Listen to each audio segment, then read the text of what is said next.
सुप्रभात मंडळी, तुम्हा सर्वांचं माझ्या चॅनलवर स्वागत.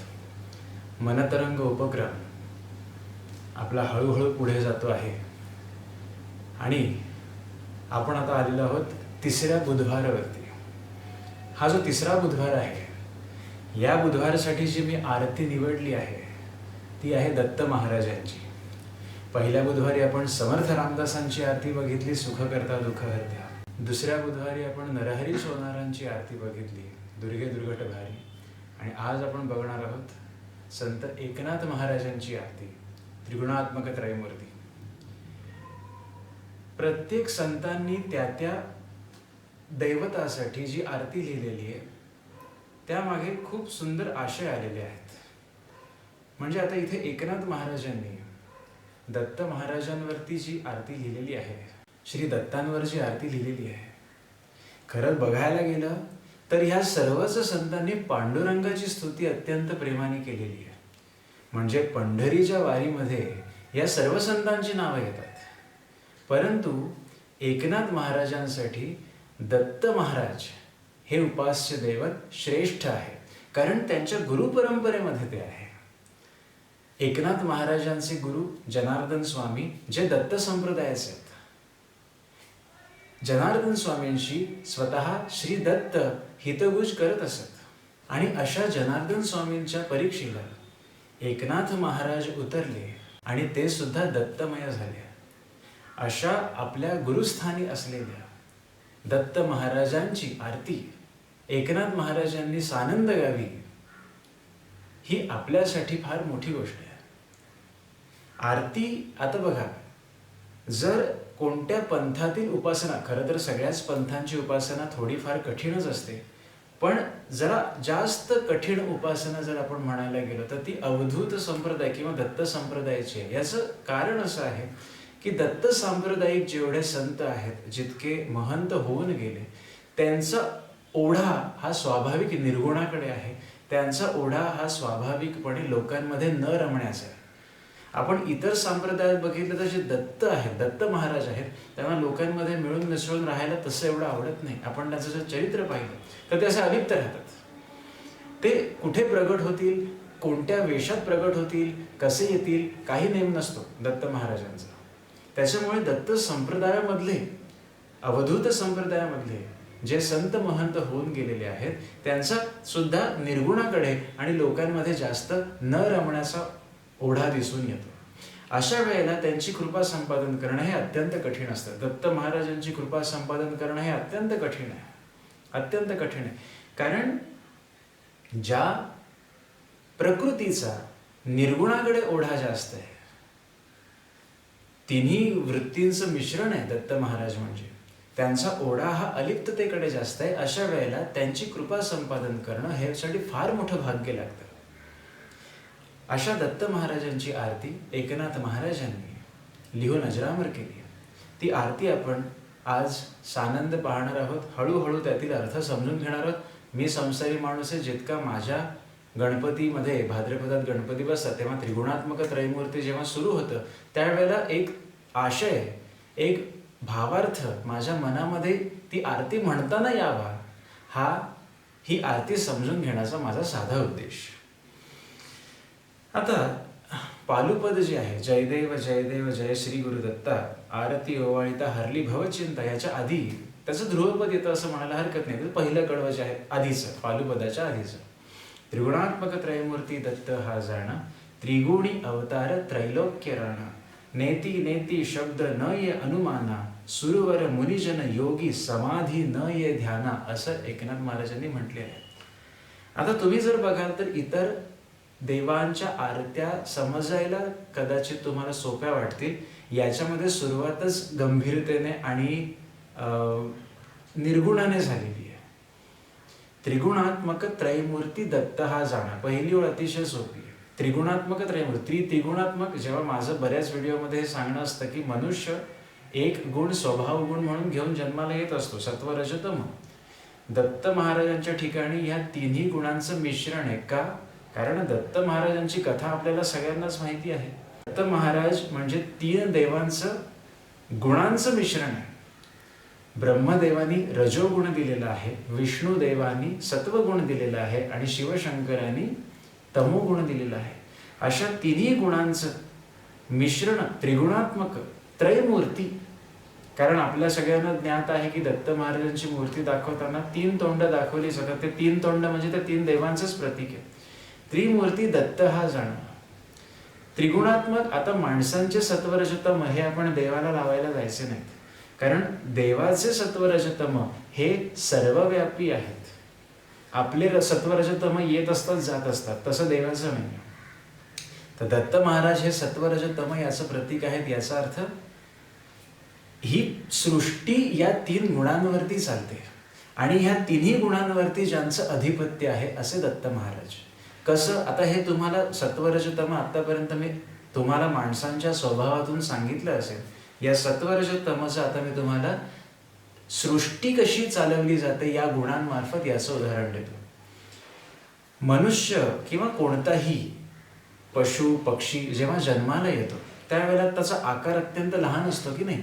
निर्मिती झाली आईच्या पोटामध्ये 9 महिने राहून जेव्हा बालक जन्माला येतं, आईच्या पोटामध्येच त्याची झालेली असते ती निर्मिती. निर्मिती म्हणजे रजोगुणाचं प्रतीक आहे, जिथे निर्माण केलं जातं. ही चराचर सृष्टी याच्यामध्ये जे काही उत्पन्न होत आहे, जे काही उत्पन्न होत आहे, उत्पन्न होण्याचे 4 प्रकार आहेत.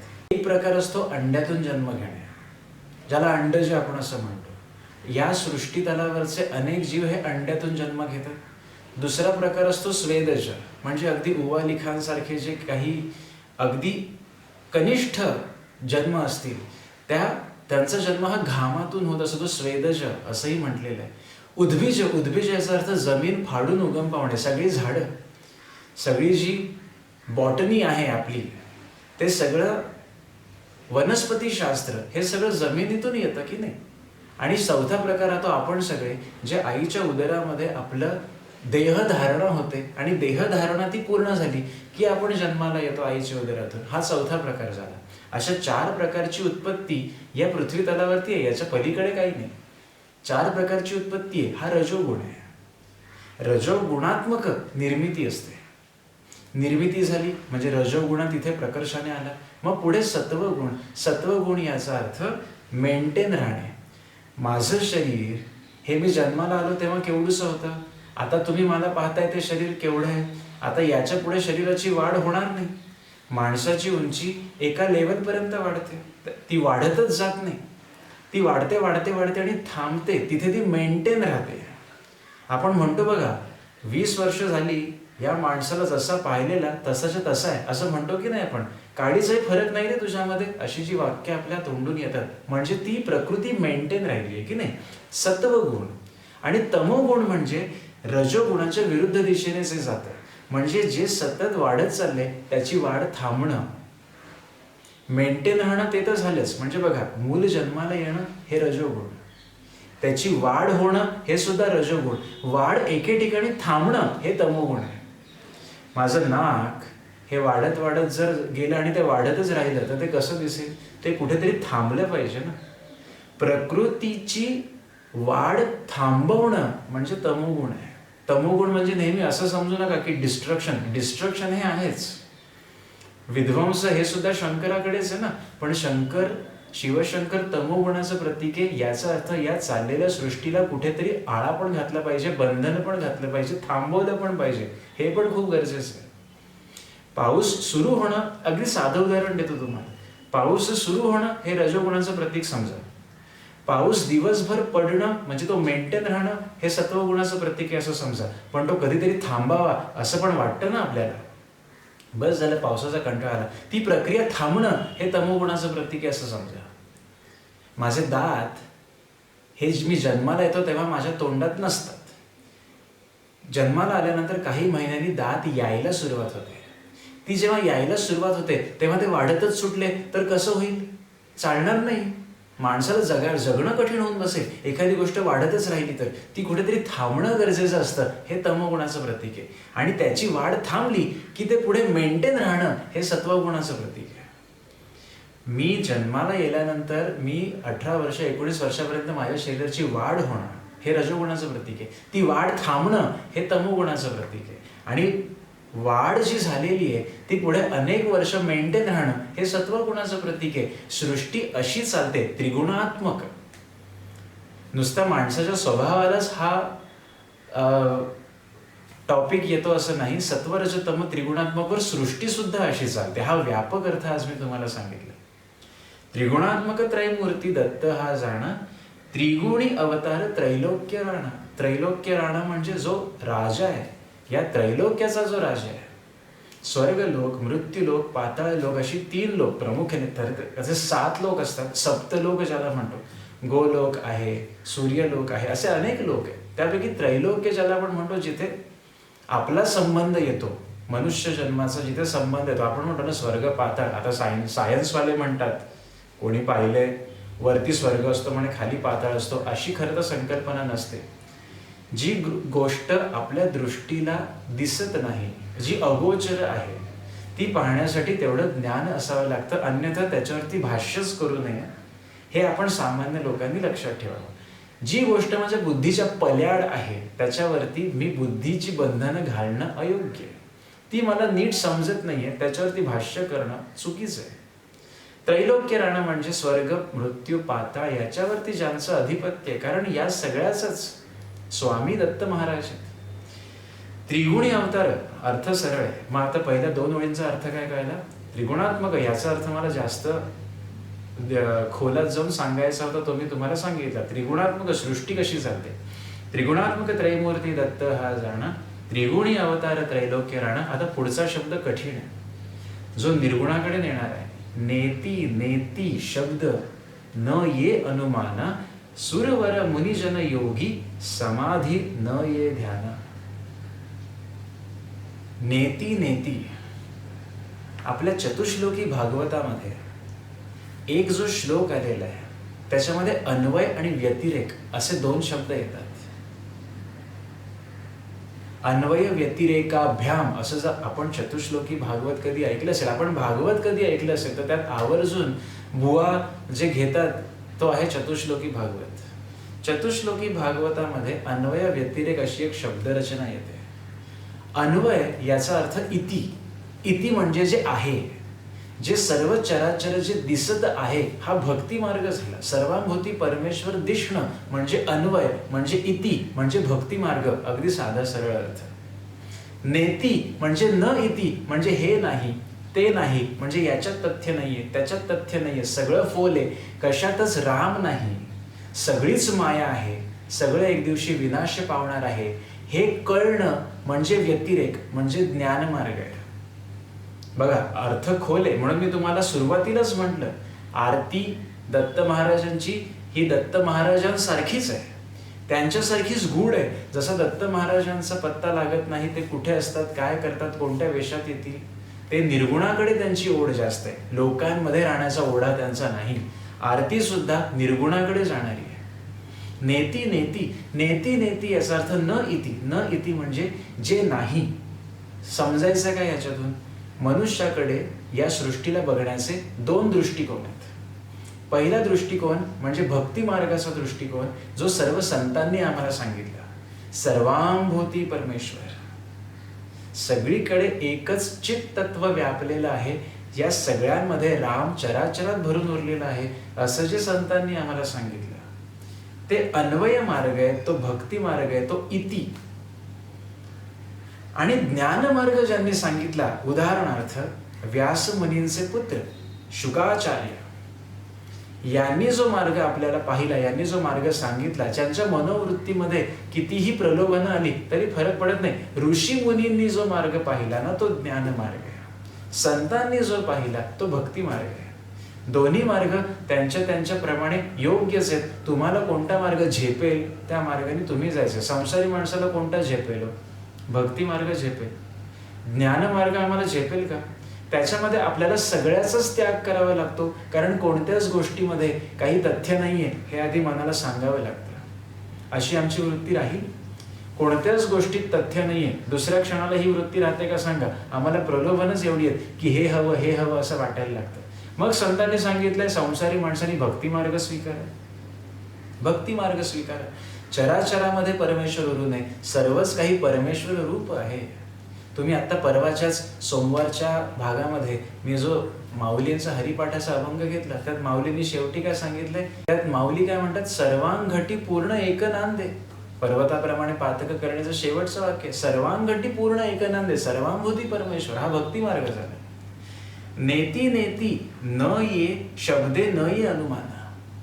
ज्याला शब्दांमध्ये तुम्ही बांधूच शकत नाही, कारण या शब्दांनी बांधावं असं दत्त महाराजांचा महिमा नाही, तो त्याच्या पलीकडे. तुम्ही शब्दांनी बांधूच शकत नाहीत त्यांना. काशी स्नान करी करविरी भोजन शयन करी माहुरीत असं म्हटलेलंच आहे त्यांच्याबद्दल. ते कुठे असतील असा नेम नाही, त्यांना शब्दांमध्ये बांधूच शकत नाही. शब्द हे स्थूल आहेत.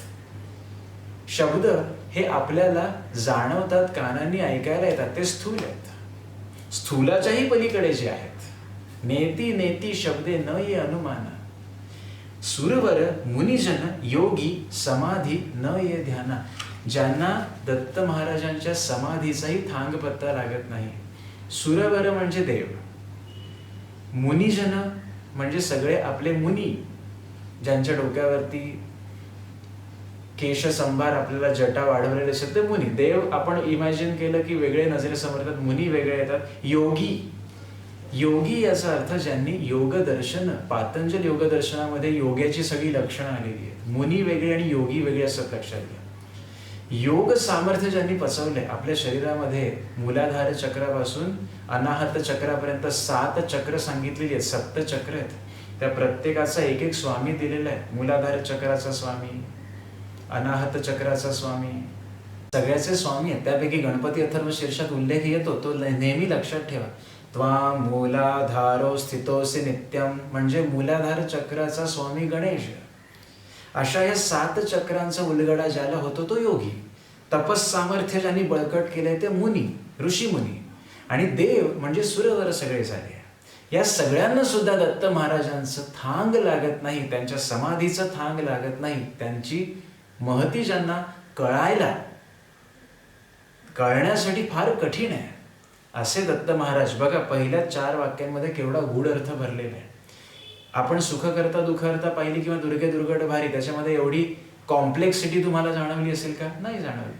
पण दत्त महाराजांची आरती ही त्यांच्याच सारखी आहे, निर्गुणाकडे नेणारी आहे. आपल्या पहिल्या 4 वेळी लक्षात आल्या, त्रिगुणात्मक त्रयमूर्ती दत्त हा जाणा, त्रिगुणी अवतार त्रैलोक्य राणा.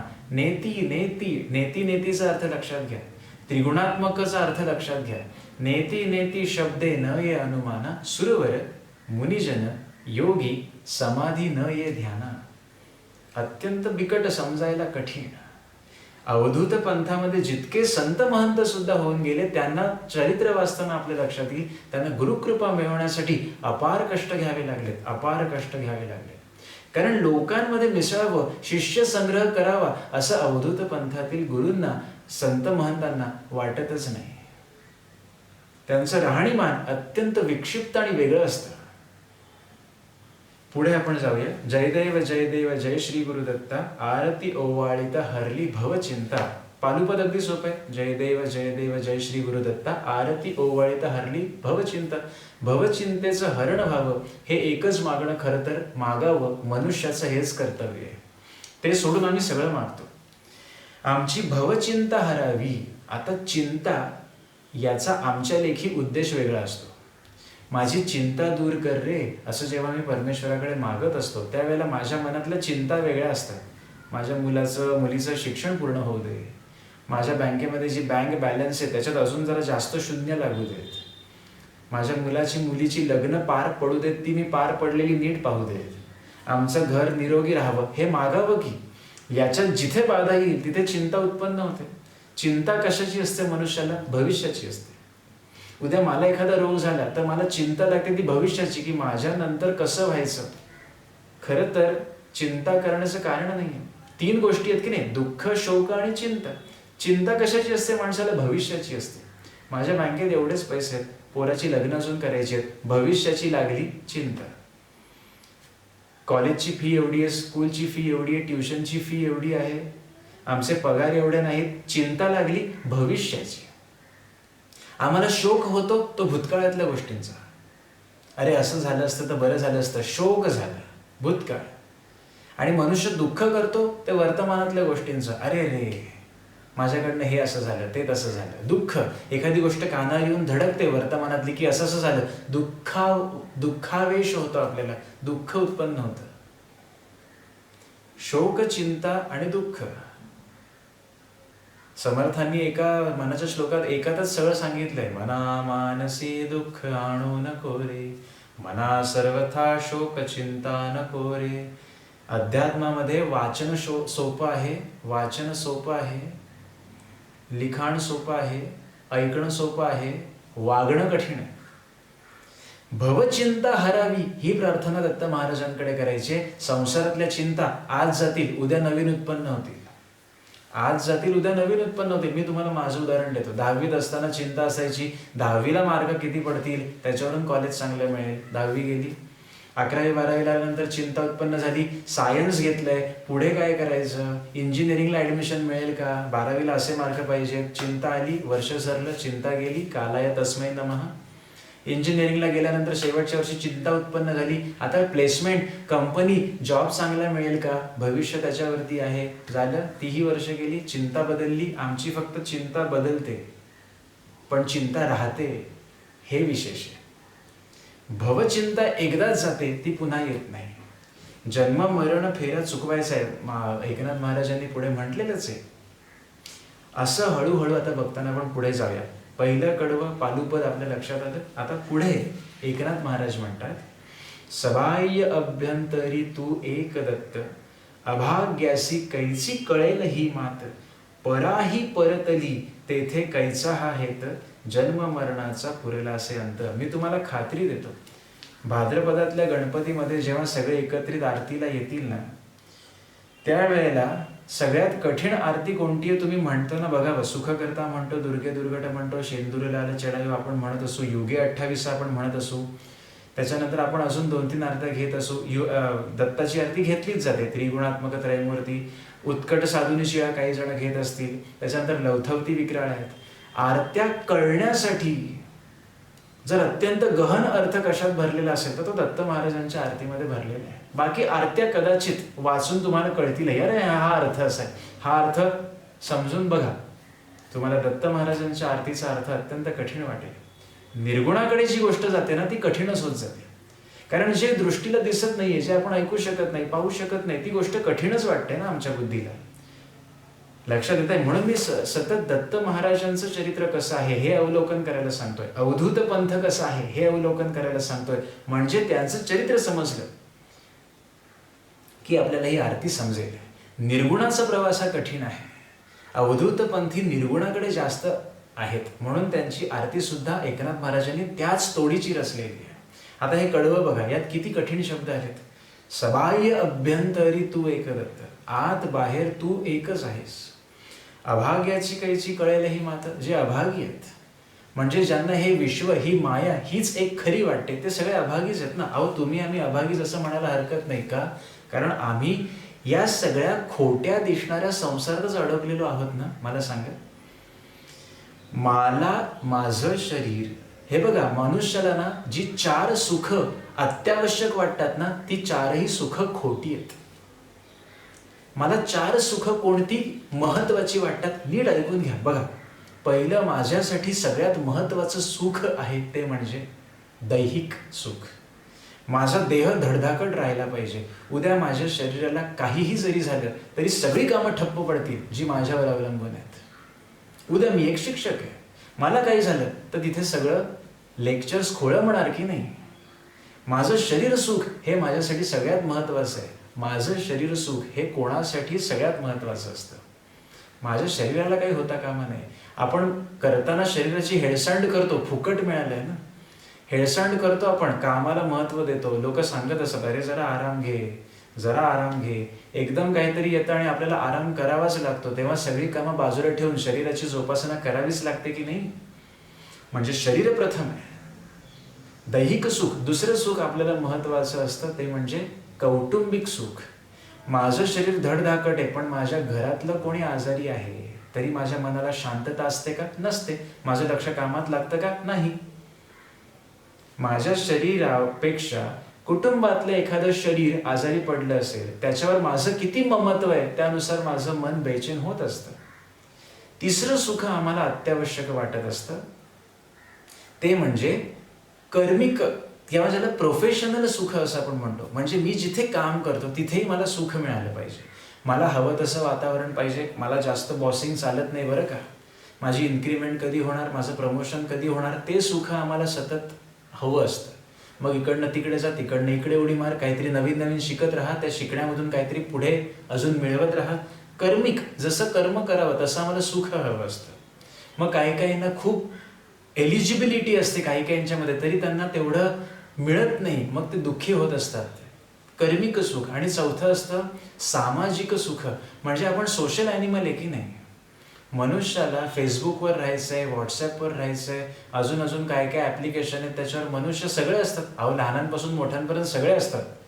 कारण आपल्याला समाजाशी एक बांधिलकी निर्माण झालेली आहे. तिथे आपण पाहावं, आपल्याला अपडेट्स मिळावेत, छान छान मेसेजेस यावेत असं वाटत असतं की नाही.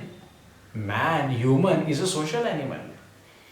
तर ही आमची इच्छा आहे. पण ही चारही सुख खोटी आहेत ना शेवटी, कारण या सुखाला कुठेतरी अंत आहे. माझं शरीर कितीही मी जपण्याचा प्रयत्न केला तरी ते एक दिवशी पडणार आहे. माझं कुटुंब कितीही मी माझं म्हणण्याचा प्रयत्न केला तरी ऋण संपलं की एक एक व्यक्ती अलगदपणे निघून जाणार आहे. माझं कर्म, माझं प्रोफेशनल लाईफ, ज्याला शुद्ध भाषेत आपण प्रोफेशनल लाईफ म्हणतो, त्यातील सुख कितीही मी मिळवण्याचा प्रयत्न केला तरी त्याला शेवटी अंत आहे. साठी आली की बाहेर पडावंच लागतं, तुम्ही कितीही श्रेष्ठ असाल तिथे. जाताना, रिटायर्ड होताना त्या कंपनीतली माणसं म्हणतात, तुम्ही आता रिटायर्ड होताय, आता कंपनीचं कसं व्हायचं, तुम्ही फार छान सांभाळत होतात, आता कसं व्हायचं, तुम्ही रिटायर्ड झाल्यानंतर ती कंपनी बंद पडते का? नाही. कोणाचं कोणापासून अडलंय या जगामध्ये? नाही. शेवटी त्या सुखाचाही माझ्यासाठी शेवट आहे की नाही. कर्म मी कितीही उत्तम करत असू तरी एकदा रिटायर्ड झालो की आपली किंमत तिथे शून्य होते, राहत नाही काही. पुन्हा आपलं तिथे जाणं व्हायचं नसतं आणि जाऊही नये, लक्षात घ्या. आणि शेवटचं असतं सामाजिक सुख. कितीही माझं समाजाशी संघटन असेल तरी एक दिवशी हा समाज आणि मी वेगळे होणारच आहोत, कारण हा देह एक दिवशी पडणार आहे. चारही सुखांना शेवटी अंत आहे, म्हणून ती खोटी आहेत. एकनाथ महाराज म्हणतात, ज्या व्यक्तीला सबाह्य अभ्यंतरी या माईक सुखांमध्ये दत्त महाराजच भरलेले दिसणं हे भाग्याचं लक्षण आहे, याला भाग्यवंत म्हणतात. अदरवाईज आपण अभागीच आहोत, कारण या सगळ्या सुखांना आपण खरं मानलं तर देव बाजूला राहतो, दत्त महाराज बाजूला राहतात. कारण दत्त महाराज या कोणत्याही गोष्टीमध्ये अडकलेले नाही आहेत. सबाह्य अभ्यंतरी तू एक दत्त, आत बाहेर सगळ्या चराचरांमध्ये परमेश्वर दिसणं, दत्त महाराज दिसणं हे भाग्याचं लक्षण आहे. अन्यथा अभाग्यासी कैसी कळेलही मात. अभागी म्हणजे फक्त तेच समजू नका ज्यांना परमेश्वराचा मार्ग कळला नाही. अभागी ते पण आहेत जे परमेश्वराचा मार्ग कळून सुद्धा संसारामध्येच लिप्त राहतात आणि सांसारिक गरजा पूर्ण होण्यासाठीच देवाला त्रास देतात, देवाच्या मागे तगादा लावतात, ते सुद्धा अभागीच. आपण विचार केला तर आपण वेगळं काय करतो. माझ्यासाठी आत्ता दुःख कोणतं आहे ते दूर व्हावं म्हणून आपण देवाची प्रार्थना करतोच ना. मी असं म्हणत नाहीये की देवाला सांगू नये, तो दयाळू आहे, तो कृपाळू आहे, त्याची कृपा माझ्यावर राहावी असा साधा उद्देश सगळ्यांनाच वाटतो. पण आपणच केलेल्या कर्मांचा भोग भोगताना जड व्हावा म्हणून तो भोग मात्र मला देऊ नको असं परमेश्वराकडे मागणं कितपत योग्य आहे. एखादा व्यसनी माणूस 30 ते 40 वर्ष व्यसन करतो, आनंदाने फुशारक्या मारतो की बघा मला काय होत नाही, देवा जेव्हा काही होतं तेव्हा देवाला त्रास देणं कितपत योग्य आहे. एक साधं उदाहरण देतो मी तुम्हाला, साधं उदाहरण देतो. मी निर्व्यसनी आहे तरी सुद्धा मला एखादा दुर्धर रोग जडला तरी सुद्धा मी त्याला प्रार्थना करू शकतो, विश्वास दाखवू शकतो की परमेश्वरा माझ्या शरीराला जडलेली व्याधी आहे, परंतु मला विश्वास आहे की तू माझ्या पाठीशी आहेस, तर याच्यातून होणाऱ्या वेदना तू मला जाणवू देणार नाहीस हा विश्वास तिथे दाखवायचा आहे. माझं दुखणं दूर कर रे, माझं दुखणं दूर कर रे म्हणून त्याला पाण्यात ठेवायचं, त्याच्यापुढे नवस बोलायचे. योग्य काय आहे अयोग्य काय आहे तुम्ही सुज्ञ आहात ओळखायला. अभागी कोण? ज्याला कळलंच नाही अनेक वर्ष सेवेमध्ये राहून उपासना देवाची करताना की त्याच्याकडे नक्की काय मागायचं आहे. माझ्या आईंच्या चरित्रातला एक प्रसंग सांगतो. आईंकडे कलावती आईंकडे. एक भगिनी येत असत आणि त्या सतत संसाराचं दुःख सांगत असत की बिलकुल मला होत नाही आहे, संसाराला पैसा पुरत नाही आहे, घरचे माझ्यासारखं मनासारखं वागत नाही. आईने तिची इच्छा पूर्ण करण्याचं ठरवलं. आईने तिला सांगितलं की तुझा संसार सुखाचा होईल, काही काळजी करू नको. संतांचं वचन हे सहज असतं, पण ते एकदा बाहेर पडलं, पुढे आहे ना, म्हणून मी हे मुद्दामून एक्झाम्पल घेतलंय. परा ही परतली, परावाणी. संतांच्या मुखातून येणारा आशीर्वाद हा परावाणीतून आलेला असतो. परावाणी याचा अर्थ परा पश्यंती मध्यमा वैखरी. परावाणी ही नाभीतून येत असते, पश्चंती ही हृदयातून येत असते, मध्यमा ही कंठातच उगम पावते आणि तिथेच मावळते. आणि तुम्ही जे ऐकताय, माझ्या मुखातून येणारे जे शब्द आहेत, जे तुमच्या श्रुतींवर पडत आहेत, ती वैखरी वाणी. सामान्य माणसाची बडबड ही वैखरी वाणीने चालते. मध्यमा म्हणजे जी कंठातच राहते, आपण गुणगुणतो ना, ती मध्यमा आहे. जप करताना दुसऱ्यांना ऐकू जात नाही, तो आपल्या अंतरंगात भिनत असतो. पश्चंती हृदयातून येते, एखादा स्वर हृदयातून येतो. गाणं एखादं आपल्या हृदयाला जाऊन भिडतं की नाही, ते त्याच्या हृदयातनं आलेलं असतं. एखादा पट्टीचा गाणारा गायक जेव्हा गात असतो तेव्हा ते हृदयातून येत असतं. आणि नाभीतून येण्यासाठी प्रचंड उपासना असावी लागते, कारण जो हुंकार नाभीतून येतो की नाही, तो कधीही खोटा जात नाही. एखादा तुम्ही कधी अनुभव घेतला असेल, आपल्या अतिशय कळकळीतून एखादे वाक्य बाहेर पडतं आणि तसं होतं. क्वचित सामान्य माणसाच्या बाबतीत क्वचित असं होतं. संतांसाठी हे सहज असतं, कारण त्यांनी तो हुंकार जाणलेला असतो. नाभीतून येणारा जो ध्वनी आहे ना, तो कधीही खोटा जात नाही. परा ही परतली, म्हणून आईंनी आशीर्वाद दिला, तुझा संसार सुखाचा होईल. परावाणीचं वाक्य असतं ते खोटं जात नाही, सहज असतं.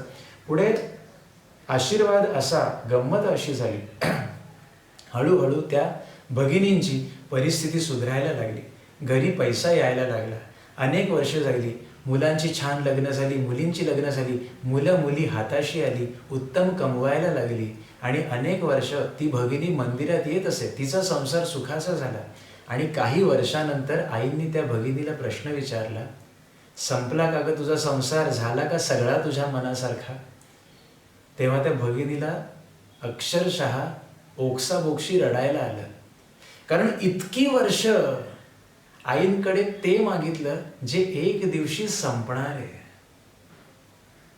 नंतर जेव्हा आपल्याला सेल्फ रिअलायझेशन होतं वयाच्या शेवटी, की अरे हे सगळं मी मागितलं देवाकडे, देव वोळला माझ्यावर, सगळं त्याने मला दिलं, शेवट काय? बघा, हे सांगताना माझ्या अंगावर अक्षरशः सांगतो, आताही शहारा येतोय. आम्ही परमेश्वराकडे सगळं भौतिक मागतो, सगळं लौकिक मागतो. आम्ही ते मागतो जे खरं तर तो माझ्या कर्माप्रमाणे मला देणार आहे.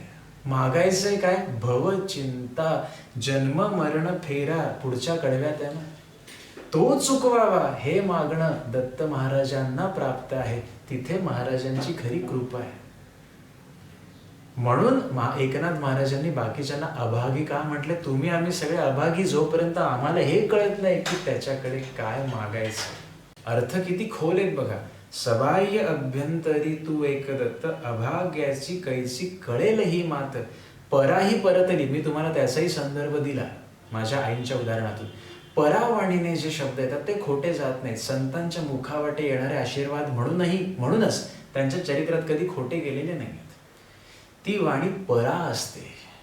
अगदी गमतीशीर भाग म्हणजे परावाणीने जे जप करतात त्यांचं आडनाव असं पडलं बरं का, अशी ती व्युत्पत्ती झाली आहे, परांजपे. तर जे ऐकत असतील ज्यांचं आडनाव परांजपे आहे, ते आडनाव असं आलेलं आहे, परावाणीने जे जप करतात ते परांजपे. अर्थात आडनाव परांजपे असलं म्हणून जप तसा होईल याची आता या कलियुगात काही खात्री राहिलेली नाही. गमतीशीर भाग सांगितला, जास्त काही मला त्या आडनावांमध्ये जायचं नाही, पण अशी त्याची व्युत्पत्ती झालेली आहे. आता पराही परतली तेथे कैचा हा हेत, जन्म मरणाचा पुरला असे अंत. जिथे जन्म मरण याचा अंत झाला तिथे दत्त महाराजांची कृपा आहे. दत्त महाराजच असं नाही, आपल्या उपास्य देवतेकडे आपण हेच मागायचे, प्रत्येक कडव्यात बघा, जन्म मरणाचा पुरला असे अंत, पुढच्या कडव्यातही एकनाथ महाराजांनी तेच सांगितले, जन्म मरणाचा फेरा चुकविला. पालुपदातही तेच सांगितले, हरली भवचिंता. एकूण निर्गुणाकडे प्रवास असाच होतो जिथे जन्म मरण फेरा चुकतो. तिथून निर्गुणाचा प्रवास सुरू आहे. पुढचं कडवं, दत्त येऊन या उभा ठाकला, सद्भावे साष्टांग प्रणिपात केला, प्रसन्न होऊन आशीर्वाद दिधला. आणि आशीर्वाद काय दिला? जन्म मरणाचा फेरा चुकविला.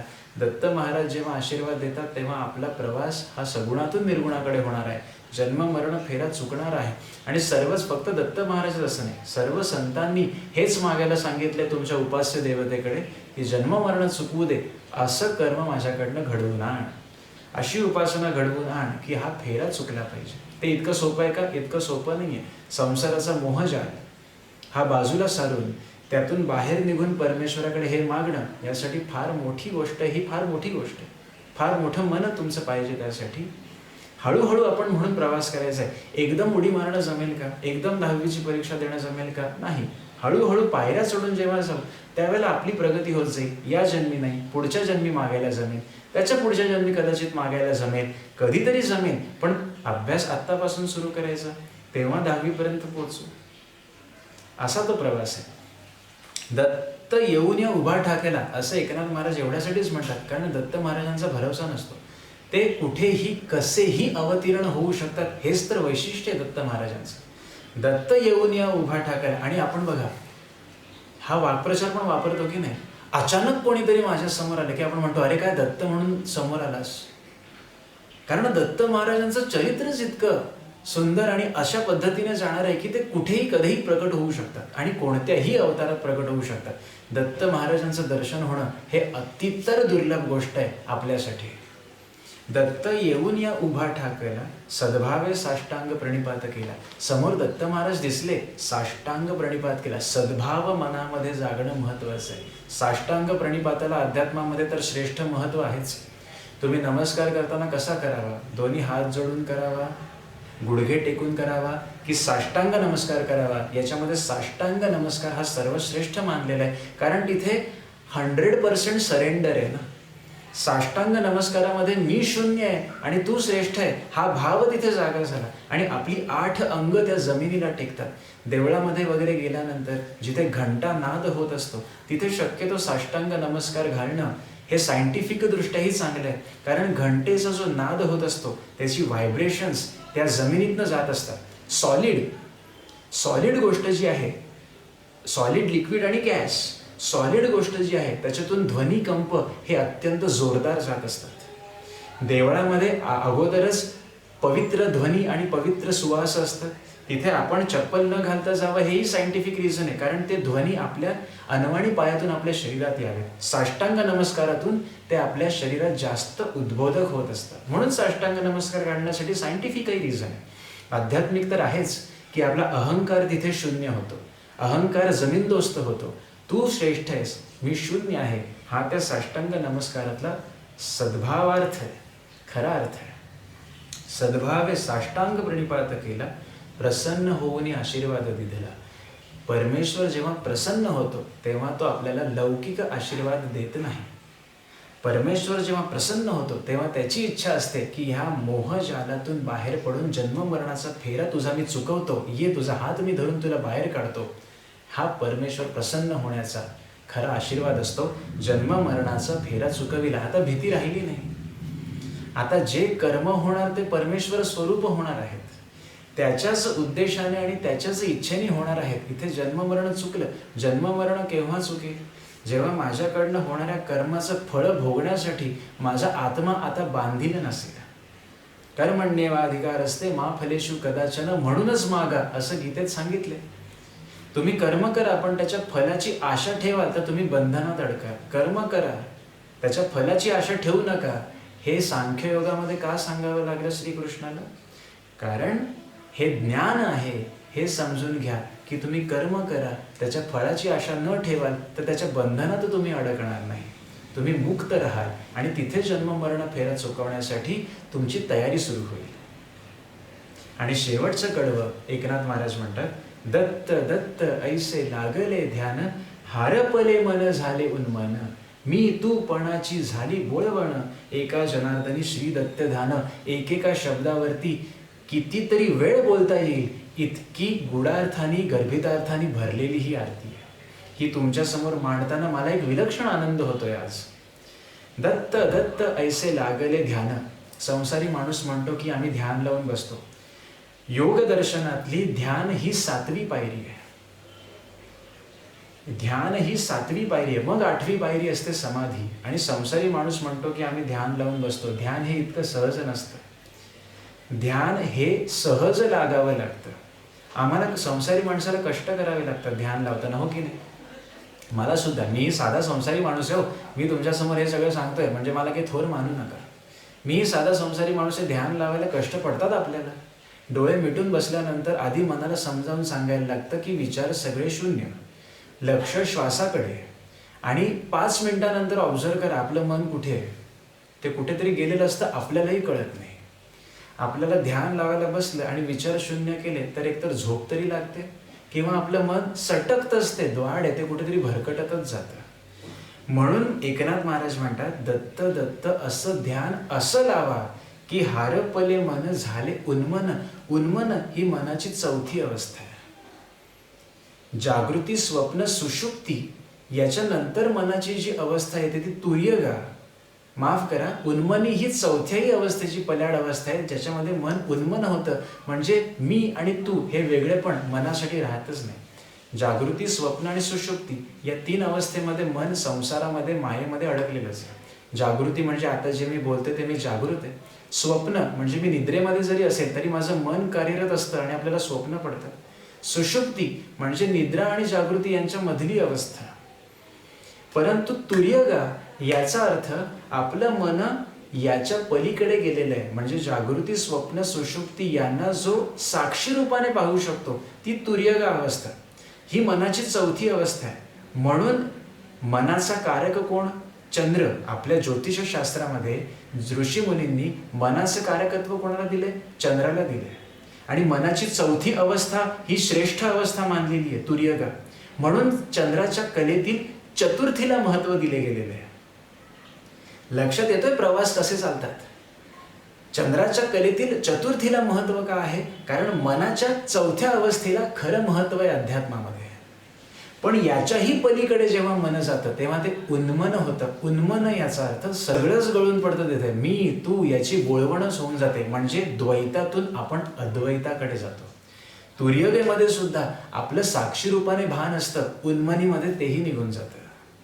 उन्मन अवस्थेमध्ये मी तू हा द्वैत भाव राहत नाही, आपण अद्वैतानंदाकडे जातो. मी तू पणाची झाली बोळवण. माझं तुझं तिथे शिल्लकच राहत नाही, सर्वत्र एक ब्रह्मानंदम. मी तू पणाची झाली बोळवण, एका जनार्दनी श्री दत्त ध्यान. श्री दत्ताचं ध्यान असं लागतं. एका जनार्दनी ही तर एकनाथ महाराजांची नाममुद्रा आहे, जे ते सगळ्या त्यांच्या इकडे वापरतात की हा अभंग एकनाथ महाराजांनी लिहिलेला आहे, ही आरती एकनाथ महाराजांनी लिहिलेली आहे.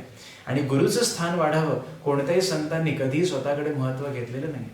एका जनार्दनी ही उपाधी हेच सांगते की नाममुद्रा ही नुसती एकनाथ महाराजांची नाहीये, जनार्दन स्वामींच्या कृपेने ही एकनाथ महाराजांना सुचले, हे एका जनार्दनी मधून आपल्याला कळतं. एका जनार्दनी श्री दत्त ध्यान. श्री दत्त महाराजांचं ध्यान आम्हाला असं लागावं. आपल्या आरती लक्षात आली. मी आपल्याला जितकं शक्य होईल तितकं सांगण्याचा प्रयत्न केलाय, अन्यथा या आरतीतील प्रत्येक शब्दावरती प्रचंड भाष्य करण्यासारखं आहे. मी तरी सामान्य आहे, जे या अध्यात्मात मुरलेले आहेत, प्रवचनकार, कीर्तनकार जे मोठे मोठे आहेत, ते तर ह्या आरतीवरती दिवस दिवस बोलू शकतील. आपल्याला ही आरती लक्षात आली. उद्देश माझा हा व्हिडिओ बनवण्याचा एवढाच आहे की ही आरती ज्या ज्या वेळेला आपण सानंद गाल त्यावेळेला यातील अर्थ लक्षात आणण्याचा प्रयत्न करा. आपल्या आरती लक्षात आली. आता ही मी म्हणतो, आपण ती ऐकावी आणि आपण इथे विरामूया. त्रिगुणात्मक त्रयमूर्ती दत्त हा जाणा, त्रिगुणी अवतार त्रैलोक्य राणा. नेती नेती शब्दे न ये अनुमाना, सुरवर मुनिजन योगी समाधी न ये ध्याना. जय देव जय देव, जय श्री गुरुदत्ता. आरती ओवाळिता हरली भवचिंता. जय देव जय देव सवाय अभ्यंतरी तू एक दत्त. अभाग्यासी कैसी कळेल ही मात. पराही परतली तेथे कैचा हा हेत. जन्म मरणाचा पुरलासे अंत. जय देव जय श्री गुरुदत्ता. आरती ओवाळिता हरली भवचिंता. जय देव दत्त येऊनिया उभा ठाकला. सद्भावे साष्टांग प्रणिपात केला. प्रसन्न होऊनी आशीर्वाद दिधला. जन्म मरणाचा फेरा चुकविला. जय देव जय श्री गुरुदत्ता. आरती ओवाळिता हरली भवचिंता. जय देव दत्त दत्त ऐसे लागले ध्यान. हरपले मन झाले उन्मन. मी तूपणाची झाली बोळवण. एका जनार्दनी श्री दत्त ध्यान. जय देव जय श्री गुरुदत्ता. आरती ओवाळिता हरली भवचिंता. जय देव श्री सद्गुरुनाथ महाराज की जय. धन्यवाद.